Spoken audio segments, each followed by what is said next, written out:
अधिकारियों को बुढ़ापे के लिए 32 साल 33 साल जो अपना 35 साल सेवा दिए हैं उसकी एवज में हो जाती है, और मात्र 1 घंटे के लिए अगर विधायक एमपी और एमएलसी बन जाता है तो उसको पूरी पारिवारिक पेंशन और वेतन सब पूरा चलना शुरू हो जाता है।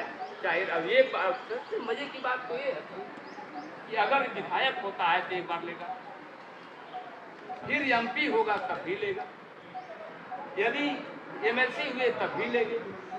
इस तरह से उनको 4 पेंशन मिलती है। राष्ट्रपति के वेतन से ज़्यादा पेंशन हमारे पंजाब के पूर्व मुख्यमंत्री जी लेते हैं। आप सोच लीजिए कि राष्ट्रपति के वेतन से ज़्यादा लेते हैं। वही पंजाब के जो भगवत मान सिंह की सरकार जब आई वो कहा कि सिर्फ 1 पेंशन लेना होगा सबको। सारे लोग एकत्रित हो गए, इकट्ठे हो गए कि हमको 1 पेंशन क्यों दे रहे हैं। फिर भी जियो पास कर दिया, उस पर कार्य चल रहा है, हो सकता है।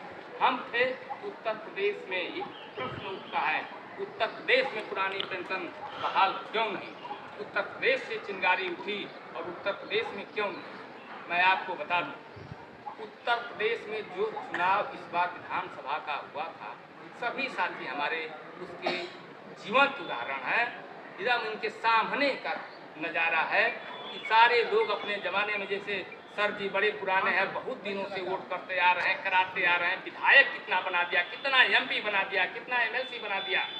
लेकिन जब ये इस चुनाव कराते थे, चुनाव हम लोग ट्रेनिंग लेते जाते थे, वोट देने की बारी आती थी तो शायद कुछ संख्या में ही वोट लोग करते थे। और इस बार के विधानसभा में हम लोगों ने एक वोट भाग ओपीएस का नारा दिया, पूरे राष्ट्र में दिया।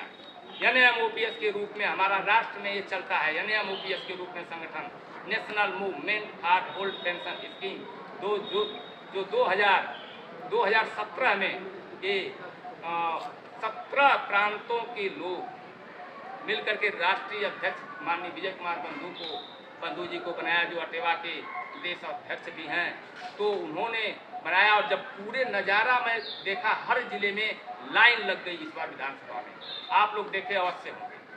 और यही नहीं, केवल गाजीपुर की स्थिति नहीं थी, पूरे प्रदेश की थी। हिल गई सरकार, पंजाब की सरकार जाने वाली हो गई कांग्रेस की। कांग्रेस सोची कि मैं क्या करूं, वहां पर तो केजरीवाल पेंशन का मुद्दा लेकर के झंडा गाड़ रखा है, दिल्ली में देंगे, दिल्ली के लिए प्रश्न कर दिया, प्रश्न लेटर लिख दिया, उनके लिए केंद्र सरकार के अधीन चलता है। तो पंजाब में मैं क्या करूं, उन्होंने तो लड़ाई सारे शिक्षक कर्मचारियों का वोट क्या लेगा। इसके बाद उन्होंने आनंद फानंद में तुरंत कांग्रेस की सरकार ने राजस्थान में और छत्तीसगढ़ में तुरंत ला दिया। का आंदोलन उत्तर प्रदेश का। दूसरा, इसके बाद झारखंड मुक्ति मोर्चा के एक व्यक्ति अकेला उत्तर प्रदेश अटेवा के मंच पर आए और झारखंड में कहे कि जिस दिन मेरी सरकार बनेगी आपको मैं वादा करता हूं कि पुरानी पेंशन देंगे।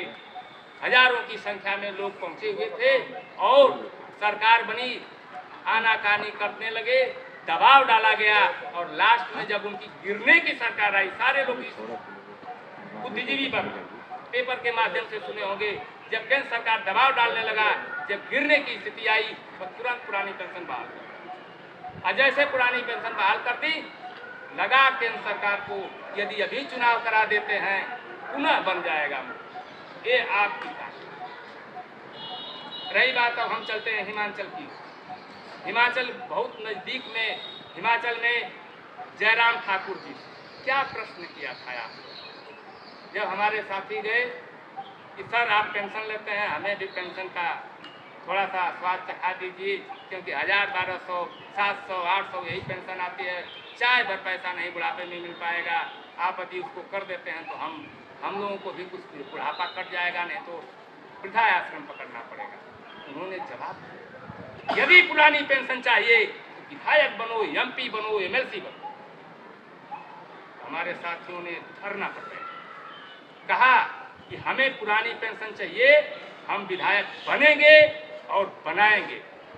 आप देखिए, यदि रहना है तो ठीक है, नहीं पुरानी पेंशन बहाल करिए तो आप रहेंगे, अन्यथा बाहर होंगे। आपको मैं बता दूं, 33% वहाँ पर केवल ब्राह्मण और 33 या 34%, 32-35% क्षत्रिय हैं। 2 जातियाँ अगर मिल जाए, किसी की ताकत नहीं तो वहाँ उसकी सरकार हरा दी। लेकिन आपकी ताकत क्या है? आप 17% पूरे देश में सबसे ज़्यादा किसी प्रदेश में 17% संख्या है तो हिमाचल में है, जबकि पूरे उत्तर प्रदेश में 7% है, 7.5% हमारी संख्या है शिक्षक कर्मचारी।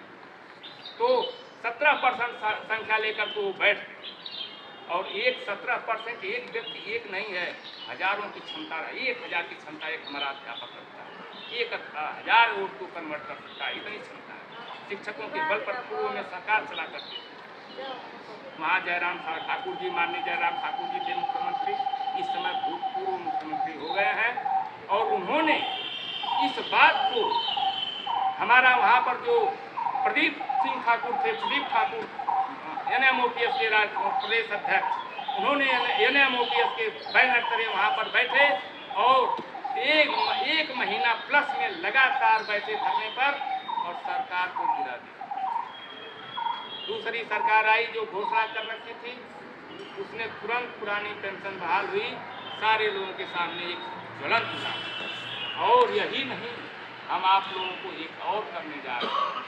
अब तक 2022 में 5 प्रदेश बहाल हुई है और अटेवा NMOPS के बैनर तरह, और 2023 में 7 प्रदेश का चुनाव है और कुछ प्रदेश या तो बहाल करके लड़ेंगे या तो चुनाव जीतने के बाद लड़ेंगे।